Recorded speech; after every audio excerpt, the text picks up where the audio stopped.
महिला आरक्षणाच्या संदर्भात त्यांची भूमिका स्पष्ट केली आणि ती भूमिका स्पष्ट करताना त्यांनी या गोष्टीचा उल्लेख केला की काँग्रेस प्रणित आघाडीने महिला आरक्षणाचं जे विधेयक मंजूर झालं त्याला सगळ्यांनी मतदान केलं आणि सपोर्ट केलं, परंतु तशी ती माहिती चुकीची आहे त्यांच्याकडे.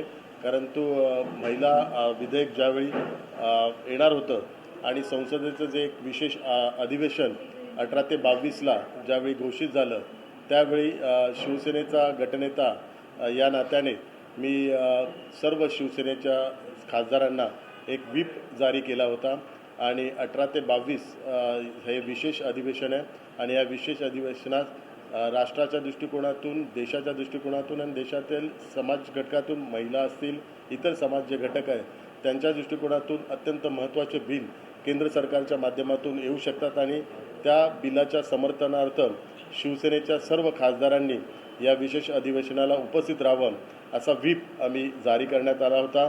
14 तारखेला आम्ही तो व्हीप शिवसेनेच्या सर्व खासदारांना हा व्हीप जारी केलेला आहे आणि आपल्या सर्वांना माहिती आहे की लोकसभेचे अध्यक्ष आदरणीय ओम बिर्लाजी यांनी यापूर्वीच शिवसेनेच्या सर्व 1919 खासदारांचा गटनेता म्हणून अधिकृत मान्यता लोकसभा अध्यक्षांनी दिलेली आहे.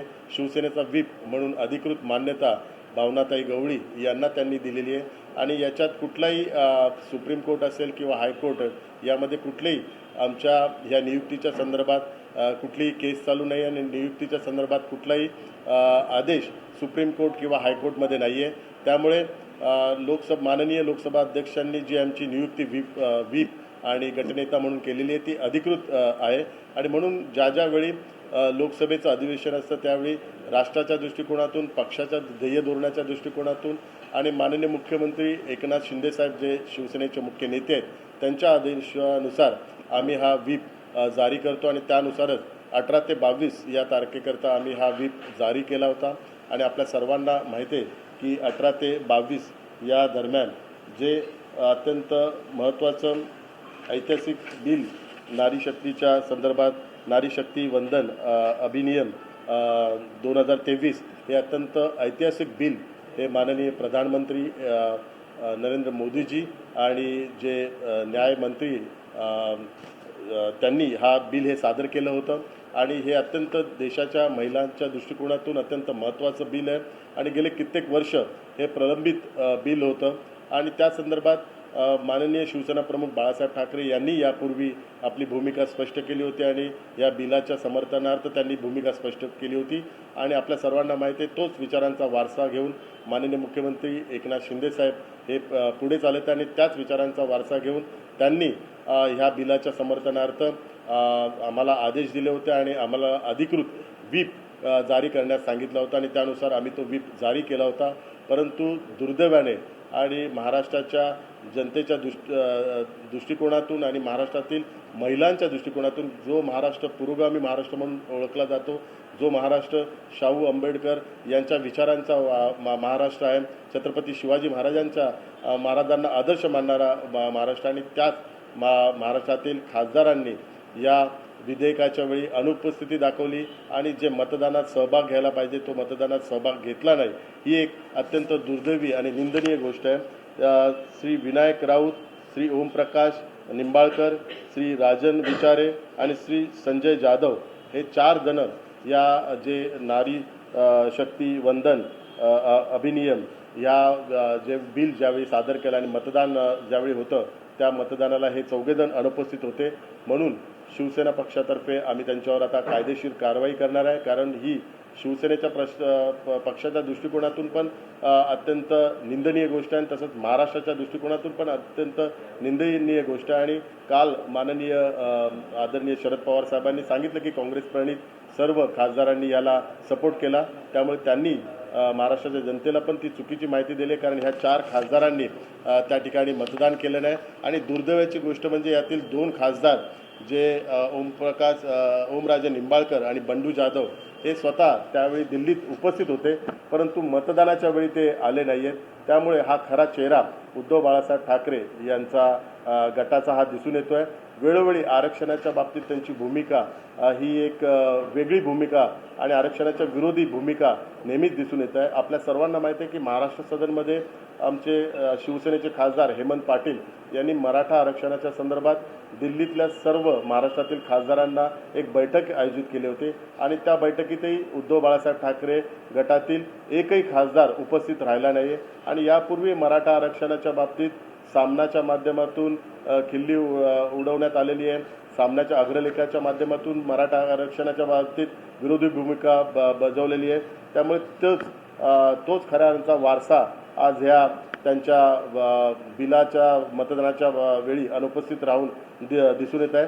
त्यामुळे हा कुठल्या विचारांचा वारसा घेऊन हा पक्ष चाललेला आहे, हा गट चाललेला आहे हे आता लोकांना दिसून येत आहे.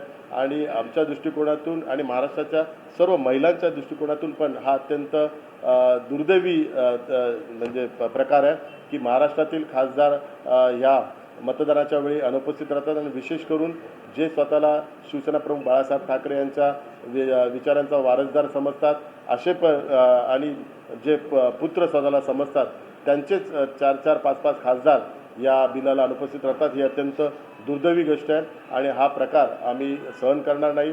म्हणून माननीय मुख्यमंत्री एकनाथ शिंदे साहेबांच्या आदेशानुसार या चौघांवर आम्ही कायदेशीर तर कारवाई करणार आहे, परंतु इतर पण जी काही कठोर कारवाई करेल शिवसेनेच्या माध्यमातून ती पण कारवाई आम्ही महिला आघाडीच्या माध्यमातून यांच्या विरुद्ध आम्ही करणार आहोत.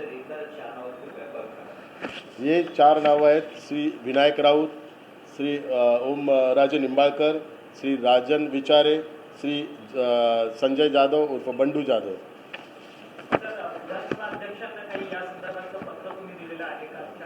नाही, याच्यात विधानसभा नाही, यात लोकसभा अध्यक्षांना यापूर्वीच आम्ही पत्र दिलेलं आहे आणि ही कायदेशीर प्रक्रिया आहे. लोकसभा अध्यक्षांबरोबरच आमचे जे वकील आहेत त्यांनी आता ही कायदेशीर प्रक्रिया चालू केलेली आहे, कारण 2 दिवस आम्ही ह्या सर्व कायदेशीर प्रक्रिया करत होतो. त्यामुळे आज ही अधिकृत आम्ही प्रेस कॉन्फरन्सच्या माध्यमातून घोषणा करत आहोत की हा खऱ्या अर्थाने महाराष्ट्रातील महिलांचा अपमान आहे. ज्या महिलांच्या मतदानाच्या माध्यमातून हे 4ही खासदार निवडून आलेले आहेत तर त्यांनी त्यांचा तो मतदानाचा पण अपमान केलेला आहे.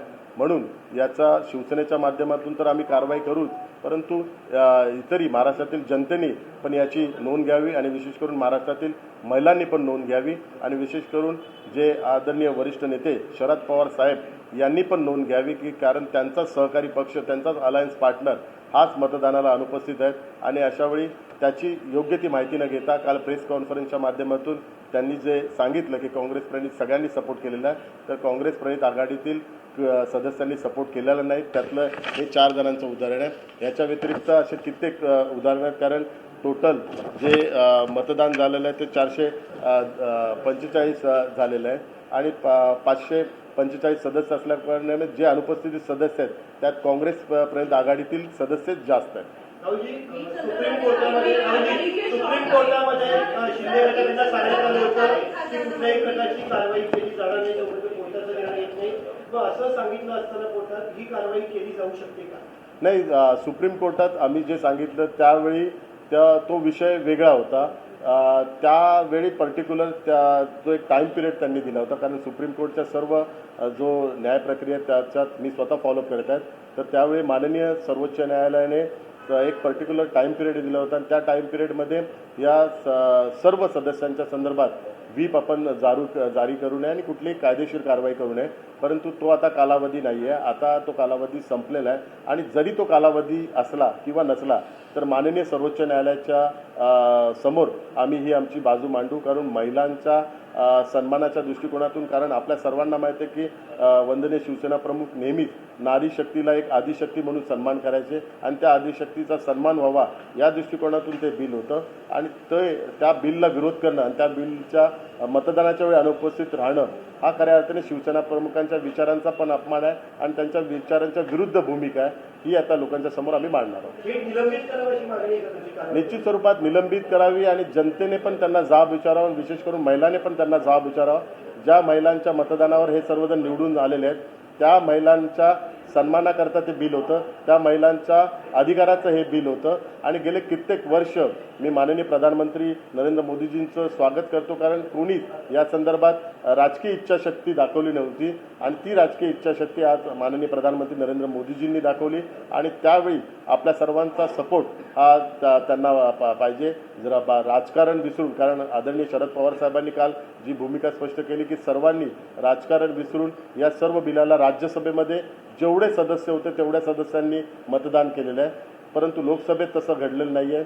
लोकसभेत इतर पक्षांच्या बाबतीतली पण माहिती लवकरात लवकर समोर येईल, परंतु शिवसेना पक्षाचा गटनेता म्हणून आपल्यासमोर मी ही माहिती सादर करतोय की दुर्दैवाने आमचे 4 सदस्य, कारण आम्हाला पण लाज वाटते, कारण या 4 सदस्य आमच्या त्या शिवसेना पक्षाचेच आहेत अजूनपर्यंत अधिकृत लोकसभेच्या पटलावर. आणि त्या 4 सदस्यांनी या मतदानाला अनुपस्थित राहणे ही अत्यंत आमच्या दृष्टिकोनातून पण दुर्दैवाची गोष्ट आहे. आणि ह्याचा कधीच आम्ही स्वीकार करणार नाही आणि यांच्यावर कठोर कारवाई आम्ही करणार आहे. कायदेशीर पण कारवाई करू आणि रस्त्यावर पण जी काही कारवाई करायची ती पण आम्ही कारवाई करू. निश्चित स्वरूपात प्रत्येक अधिवेशनाच्या पूर्वी आम्ही ह्या सर्व खासदारांना आम्ही माहिती देतो यांना, कारण हे खासदार काही वेळा आमच्या शिवसेनेच्या बैठकीला उपस्थित राहत नाही, तर यांना ईमेलच्याद्वारे, व्हॉट्सअपच्याद्वारे आणि आम्ही पोस्टच्याद्वारे यांना सर्व व्हीप हा जारी करतो. हा काय पहिल्यांदा व्हीप जारी केला नाही. यापूर्वी ज्यावेळी अविश्वासाचा ठराव आला होता त्यावेळी पण आम्ही व्हीप जारी केला होता आणि त्यावेळी आपल्या सर्वांना माहिती आहे, सर्वांना जे पोस्टल, व्हॉट्सॲप आणि ईमेलच्या बाबतीत जे त्याची पण माहिती आम्ही प्रेसला यापूर्वी दिली होती. आणि प्रत्येक अधिवेशनाला हा व्हीप आम्ही जारी करतो. हा व्हीप हा अत्यंत महत्त्वाचा असतो आणि हे अधिवेशन, हे विशेष अधिवेशन एक ऐतिहासिक अधिवेशन होतं आणि हा ऐतिहासिक निर्णय या अधिवेशनात झालेला मी स्वतःला भाग्यवान समजतो की या ऐतिहासिक क्षणाचा मला सहभाग मिळाला आणि या ऐतिहासिक बिलाला मतदान करण्याचा मला भाग्य मिळालं, अधिकार मिळाला. याकरता मी संसदेत पण माननीय शिवसेना प्रमुखांचं मनपूर्वक आभार मानलं होतं, कारण त्यांच्यामुळेच जुनं सभागृह असेल किंवा नवीन सभागृह याच्यात मला या मतदानात सहभागी होण्याचा मान मिळाला होता. पक्षाच्या विरोधी कारवाई झाली म्हणून तुम्ही वीजच्या विरोधात कारवाई केली, मात्र दुसरीकडे जर आपण पाहिलं तर संजय राऊत हे दररोजच आपल्यावर टीका करतात, तर त्यांच्यावर काही कारवाई संदर्भात आपण काय केलं? नाही, आपल्याला माहिती आहे संजय राऊत हे राज्यसभेचे सदस्य आणि राज्यसभेच्या संदर्भातली प्रक्रिया ही वेगळी आहे. मी लोकसभेचा गटनेता असल्याकारणामुळे लोकसभेचे जे सदस्य अनुपस्थित होते त्यामुळे त्यांच्यावर कारवाई करण्याचा संपूर्णतः अधिकार हा मला आहे आणि त्यानुसार, त्या अधिकारानुसार जो लोकसभा अध्यक्षांनी अधिकृत अधिकार दिलेला आहे त्यानुसार ही आपण कारवाई करत आहोत. नाही, पक्षाकडून वेगळी कारवाई आपल्याला माहिती आहे की शिवसेना पक्ष हा ज्यावेळी कोणी पक्षविरोधी भूमिका घेत असेल किंवा विशेष करून महिलांच्या बाबतीत हे करत असेल तर त्याची कारवाई आमची महिला आघाडी त्याचं उत्तर देतील. सर, संजय राउत के बारे में सवाल है तो एक सवाल मैं आपसे पूछना चाहती हूँ। आज सामना में जो उन्होंने मेंशन किया है कि कांग्रेस पार्टी जो है, मोदी जी ने कहा था कि कांग्रेस पार्टी दिवालिया हो गई है। बीजेपी के जो नेता है संजय राउत ऐसे कह रहे हैं कि बीजेपी के नेताओं को आम चढ़ी हुई है सत्ता की और अर्बन नक्सल कहा गया था मोदी जी के द्वारा, तो कहीं ना कहीं सामना में काफी स्ट्रॉन्ग सपोर्ट जो है वो दिख रहा है संजय राउत की तरफ से। कैसे देखते हैं और काफी मतलब डिसरिस्पेक्टिंग फॉर्म में उन्होंने लिखा है? नहीं, मैं सबसे पहले ये बताना चाहता हूँ कि 18 और 22 तारीख को संसद का एक विशेष अधिवेशन जो घोषित किया था, उस वक्त शिवसेना पक्ष के ग्रुप लीडर के हिसाब से मैंने एक व्हीप जारी किया था और उस व्हीप के तहत सभी शिवसेना के सदस्यों को उस अधिवेशन को उपस्थित रहने के लिए कहा था। लेकिन जब भी नारी शक्ति वंदन अधिनियम 2023 जो बिल आया, उस बिल वक्त हमारे 4 सदस्य अनुपस्थित थे, उन्होंने वोटिंग नहीं किया, तो उनके अगेंस्ट हम लीगली हम कार्रवाई करेंगे, क्योंकि नारी शक्ति विधेयक को माननीय मुख्यमंत्री एकनाथ शिंदे साहब ने सपोर्ट किया था। और आप सभी को पता है कि इसके पहले शिवसेना प्रमुख बाला साहब ठाकरे जी ने भी महिला आरक्षण के सपोर्ट में वक्तव्य किया था। तो वही विचारधारा आगे लेते हुए हमने ये व्हीप जारी किया था, लेकिन दुर्भाग्य से हमारे 4 सदस्य उसमें अनुपस्थित थे, तो उनके ऊपर हम लीगल एक्शन लेंगे और पार्टी के माध्यम से भी उनके अगेंस्ट पूरा एक्शन लेंगे, क्योंकि उन्होंने न केवल पार्टी का अपमान किया तो महाराष्ट्र के महिलाओं का अपमान किया और इसका जवाब उनको देना ही पड़ेगा। राहुल जी, इसके अलावा क्या आप लोगों ने लोकसभा अध्यक्ष को पत्र लिखा है कि इन चारों को निलंबित किया जाए, कार्रवाई की जाए, व्हिप का उल्लंघन किया है? हमारे जो लीगल जो प्रोसेस करने वाली टीम है, ये सब पूरी लीगल प्रोसेस वो कर रहे हैं। वो लोकसभा अध्यक्ष से लेके जो दूसरी एक कमेटी है, उनके सामने भी ये सब पूरा एविडेंस वहाँ पे दे रहे हैं। इसके अलावा एक और चीज, आप लोग कह रहे हैं कि अभी भी 19 आपके सांसद आप लोग के अंदर आते हैं, लेकिन ठाकरे ग्रुप का दावा ये है कि हम दोनों अब अलग हो चुके हैं, हमारा मामला सुप्रीम कोर्ट में चल रहा है। ऐसे में आपके द्वारा जारी किया हुआ कोई भी उन पर लागू नहीं होता। नहीं, वो भले ही वो कहते हैं, लेकिन लोकसभा अध्यक्ष ने अभी तक उनके गठ को मान्यता नहीं दी है। आप देखेंगे तो लोकसभा में जो भी सीटिंग अरेंजमेंट है, तो सबके साथ में ये अभी जो नया संसद हुआ उसमें भी जो सीटिंग अरेंजमेंट है, तो एज अ ग्रुप लीडर उन्होंने मुझे पूरा सीट अलॉटमेंट का पूरा ऑफिशियली लेटर सेक्रेटरी ने दिया हुआ है। तो अभी तक लोकसभा में जो भी हमारी पूरा ग्रुप है, तो 19 का 19 ग्रुप शिवसेना के माध्यम से वहाँ पे कार्यरत है। इसके अलावा साथ ही एक और चीज थोड़ी क्लैरिटी दीजिए, आप क्या इसके अलावा कोई बैठक जो आपने बुलाई थी वोटिंग के पहले, क्या उसमें भी ये सांसद आए थे या फिर नहीं आए थे? नहीं, वोटिंग के पहले हम हर एक अधिवेशन के पहले हम मीटिंग अरेंज करते हैं और उस मीटिंग को भी उनको बुलाते हैं, लेकिन दुर्भाग्य से वो मीटिंग को हर वक्त आते नहीं और इस बार भी आए नहीं। इस बार आते तो उनको ऑफिशियली उनके हाथ में विप देते थे, लेकिन वो आते नहीं। इसके लिए हम लोग उनको ईमेल, व्हाट्सएप और पोस्ट के द्वारा उनको विप देते हैं। पिछले साल भर में कितने बार आप लोग के विप का बैठकों के इन्विटेशन का उल्लंघन ये कर चुके ताकि आपको न्यायिक प्रक्रिया इसका माना? पिछले जो नो कॉन्फिडेंस मोशन के वक्त हम लोग ने विप जारी किया था, उस वक्त भी उन्होंने वहाँ पे अनुपस्थिति दिखाई थी।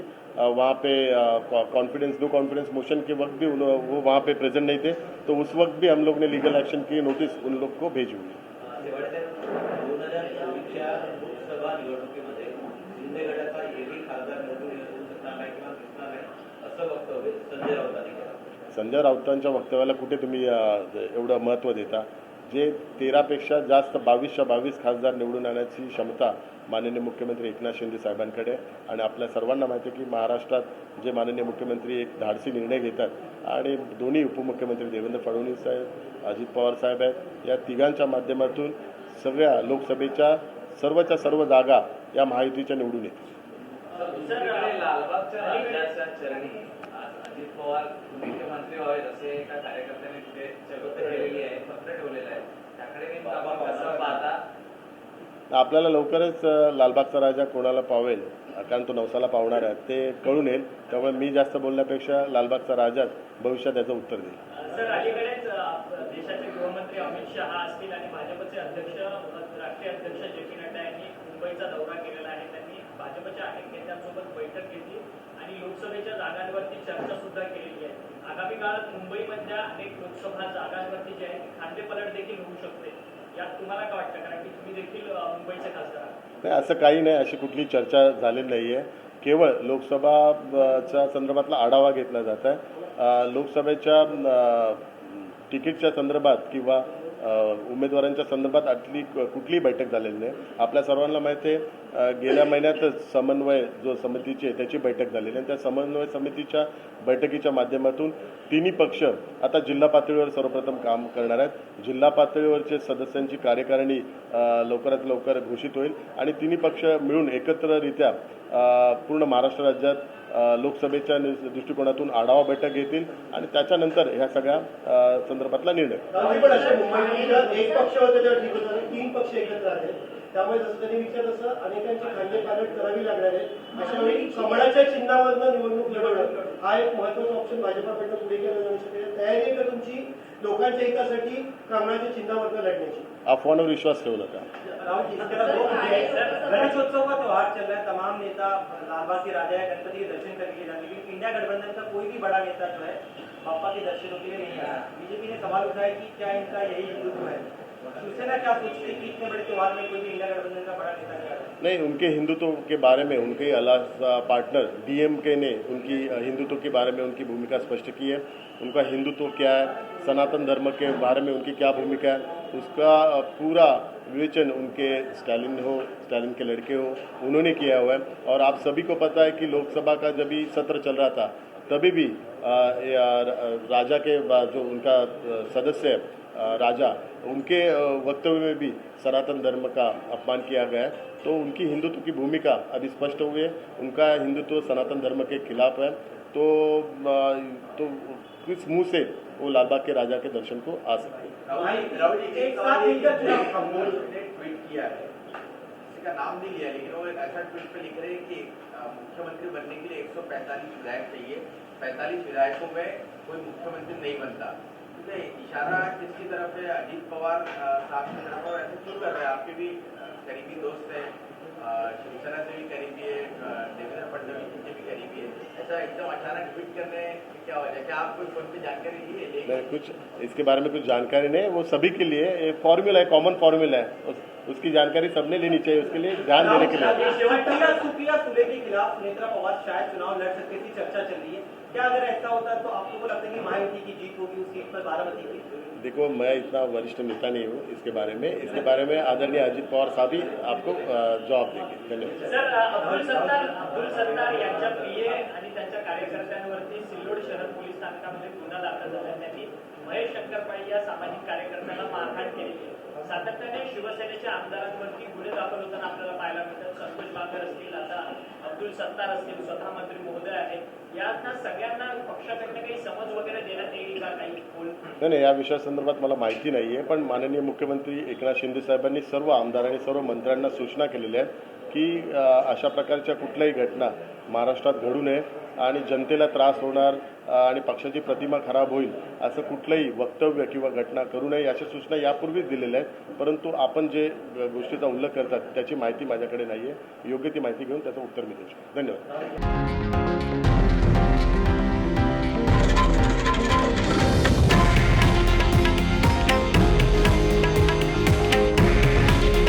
हे आहे देशातील नंबर 1 न्यूज नेटवर्क आणि आपण पाहत आहात TV9 मराठी। काळजी तुमची, हित महाराष्ट्राचं।